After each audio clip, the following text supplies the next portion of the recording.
তলি জুড়ে গলির মোড়ে মোড়ে তোমায় নিয়েই গল্প হোক।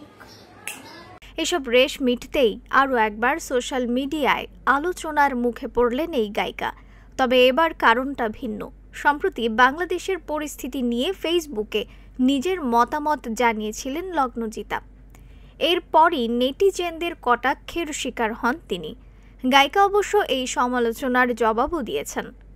শনিবার লগ্নজিতা তার ফেসবুক পোস্টে লেখেন, ভেবেছিলাম এই হিন্দু মুসলিমের ব্যাপারটা আমরা পেরিয়ে এসেছি অনেক দিন, বছর, কাল আগেই।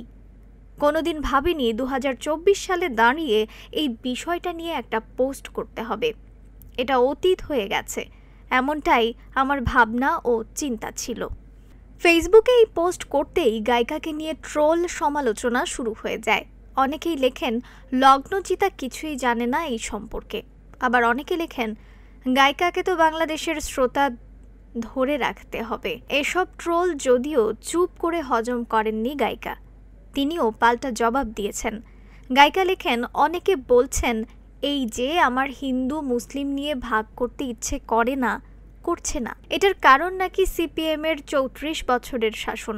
আমি নাকি কলকাতা এবং পশ্চিমবঙ্গ এবং ভারতে কি হয় কিছুই জানি না। আমি নাকি খুবই অশিক্ষিত, আমার আরও শিক্ষিত হওয়া উচিত ছিল, ইত্যাদি ইত্যাদি। সে তো বুঝলাম, কিন্তু আমি তো হিন্দু মুসলিম যে ভাই ভাই, এটা রবীন্দ্রনাথ ঠাকুর, কাজী নজরুল ইসলাম এনাদের থেকে শিখেছিলাম। রবীন্দ্রনাথ আর নজরুলও কি সিপিএম ছিলেন? জাস্ট জানতে চাইছি। এরপর গায়িকা একাধিক ট্রোল প্রসঙ্গে পাল্টা লেখেন, শুনুন, থ্রেড শুনে আজকাল হুমকিরও বিরক্ত লাগে। যে কোনো জিনিস একঘেয়ে হয়ে গেলে যা হয় আর কি।